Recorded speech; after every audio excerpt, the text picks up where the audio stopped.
In the downloads for this week, you will find a diagram that looks very similar to this. The diagram should be printed out, and you can print out several copies because it's a useful thing to simply use as your various logs, your emotional logs, your trigger logs, and so on. And as you get to know the brain and the brain structures, you'll begin to recognize where these various triggers are coming from. But for today, we're going to use it to start filling in the various parts of the brain that you can learn to control. The 101 neuroscience, this is just a very basic overview of what's going on there. The aim in this course is not to turn out cognitive neuroscientists, but just people who know how to drive their brains expertly. So the first thing we're going to look at is the nervous system.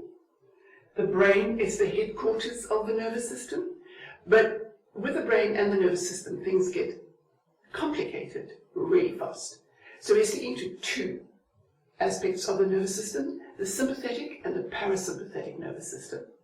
The sympathetic nervous system and the amygdala work hand in hand. The role of the amygdala essentially is to look after you, to keep an eye out for danger. It's your bodyguard. And it works in close association with a sympathetic nervous system. And the two together produce a very limited range of emotional responses. There's the fight, the flight, the fear, and the freeze. That's it. That's pretty much the limitation of the amygdala, the bodyguard, and the emotions that it puts out. The reason that we are so often triggered by the amygdala has to do with very basically how the information comes into the brain. There are, roughly speaking, two pathways, the lower pathway and the upper pathway. Now the lower pathway, information comes into the brainstem, immediately goes to the amygdala. The amygdala senses what it's all about, immediately sends an order and results in one of those four emotional responses. Very fast. It is evolved to look after us when a lion is pouncing. So we know to run, to climb a tree. That is what the amygdala is for.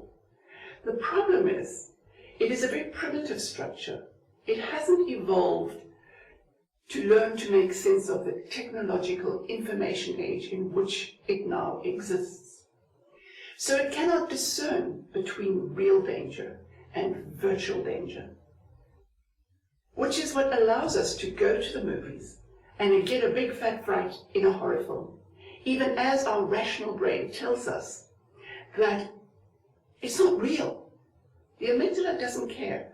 All the cues are there that tell it something really dangerous is about to happen, and so we get a big fat fright. That would still be all right if it were contained within the entertainment industry, and we could go and get our little fright jolts and get all excited and so on. That would be fine.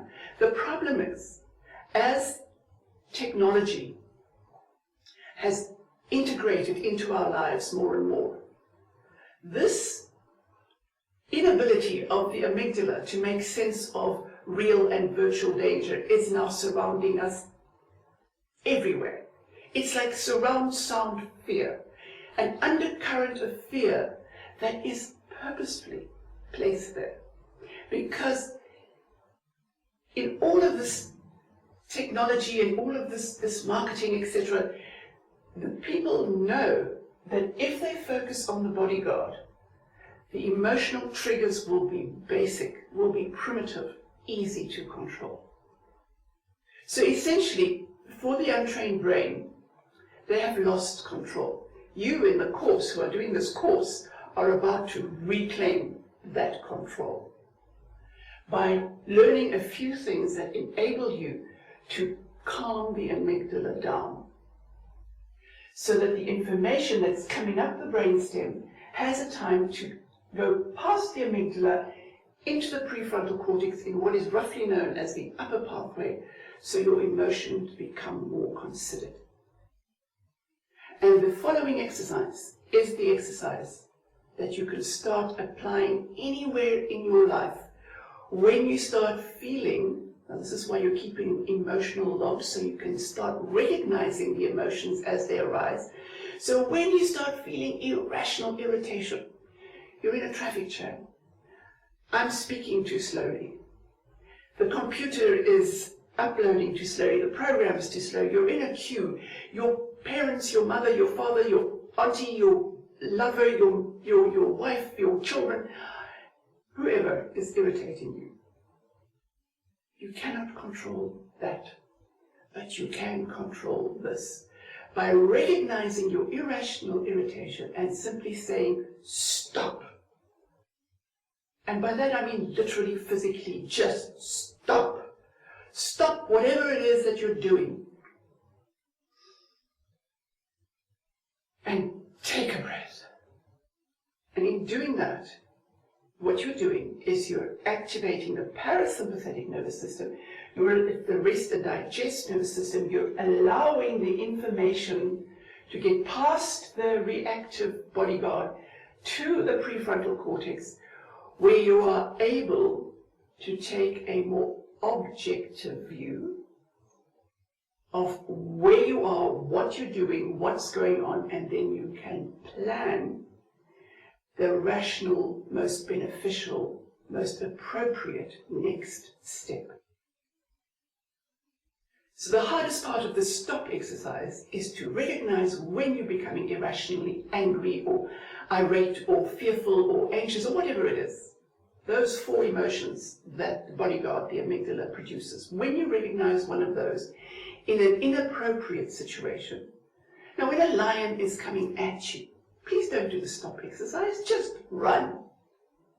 But when some or other thing is happening, like a traffic jam, and you start shouting in your car at the people who are stuck in the same traffic jam, this is a good time to just stop. Take a breath. Observe objectively. Plan.